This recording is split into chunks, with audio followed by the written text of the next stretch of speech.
finest book I read on science fiction, specifically on time, a brief history of time.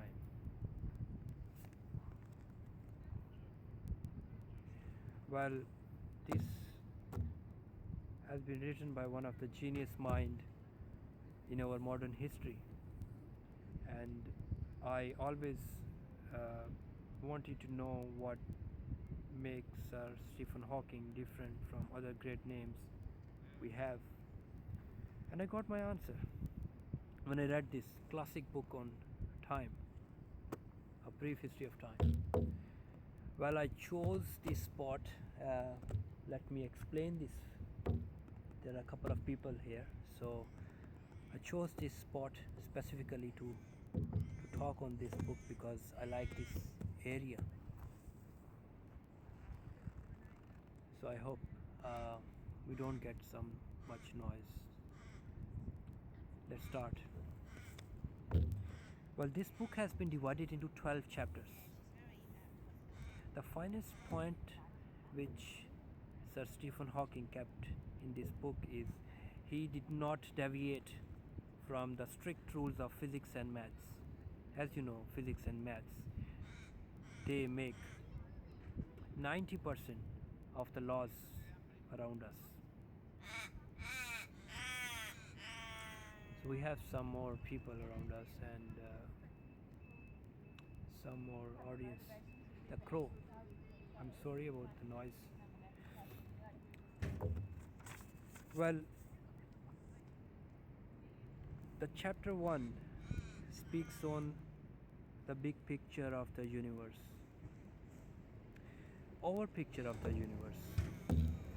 So, in this, Sir Stephen Hawking explained in a beautiful way the conditions which were formed after the Big Bang.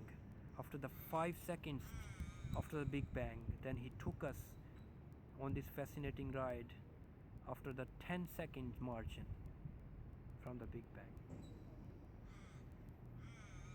Well, that was a time when the universe was expanding with such a huge force and with such high acceleration that it gave rise to lots of material which we see today. So this extreme expansion of the universe in the beginning of time, in the beginning of Big Bang, was crucial, of course, in the words of Sir Stephen Hawking, in formation of galaxies, which formed when that expansion slowed down after a couple of time.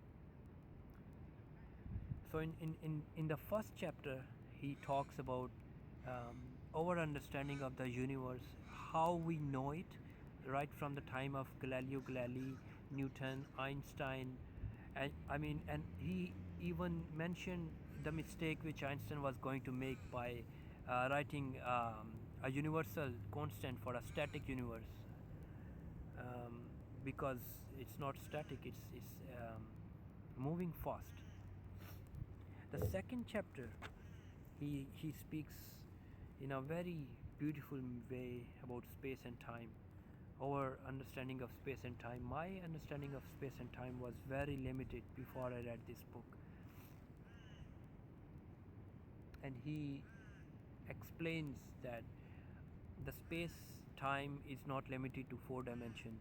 Why we must think of space time as one of the one of many dimensions in a world of 11 dimensions, in a world of dimension string theory, which later Sir Stephen Hawking explains in the last chapter.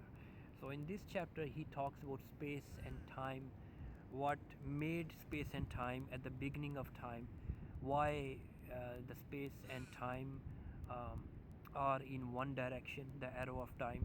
He talks about later in one of the chapter what makes our understanding of time moving in one dimension. So all these things he speaks in a very simple way, which is easy to understand for us, for any person who has not got any understanding on basics of physics and maths. In the third chapter, he speaks on the expanding universe. I mean, this is a key of this book, in my opinion. The expanding universe, which we know today, back in 2016, when LIGO detected the existence of gravitational waves, and it shows that uh, there are waves which coming, which are reaching to us at this very moment since the Big Bang. And this is all happening when the universe is expanding. So universe is in an expansion mode. That's what Sir Stephen Hawking speaks in the third chapter. And this third chapter is marvelous. I mean, the way he explains the universe, I mean, it feels like you are going with him. Uh, you are going with him in a space journey in your time machine, and he takes you at the beginning of time when the universe was expanding with such a brutal force, when the density was so high that all the four fundamental forces was in one main force. So when he later explains that when the energies are super high, all these four forces, weak nuclear force, strong nuclear force, electromagnetism, and gravity, they become one unified force at a very high energies, of course, at the time of Big Bang. So in the fourth chapter, he talks about uncertainty principle, the main principle which forms the basis of string theory, which form the basis of the smallest particles we know today, quarks, six flavors of quarks. That uncertainty principle, that we cannot find the position and location of any particle both at the same time. That's in itself, it's a fascinating concept. I mean, this is the key of the entire world of quantum mechanics, which is one of the key concept Sir Stephen Hawking discussed, and also Einstein discussed, and the efforts he made in this book to merge gravity with quantum mechanics. And in this very chapter, when he talks about the uncertainty principle, he explains why the particle, the smallest particle, behaves in such a way that we cannot find the position and location at the same time. Why is that? It means that we are made up of small strings, vibrating strings, closed loops and open loop strings, which he mentioned later on in this book. I need a cup of sip of coffee. So much information to absorb in one book.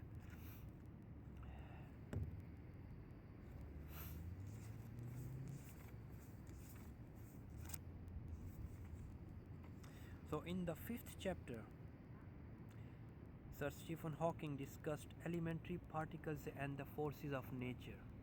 What prompted the four fundamental forces of nature, which we know now today, to be existed in such a way?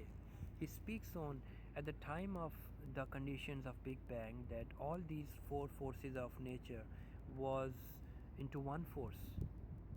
So he later explains with logic that when the energies of the universe are so high that the density is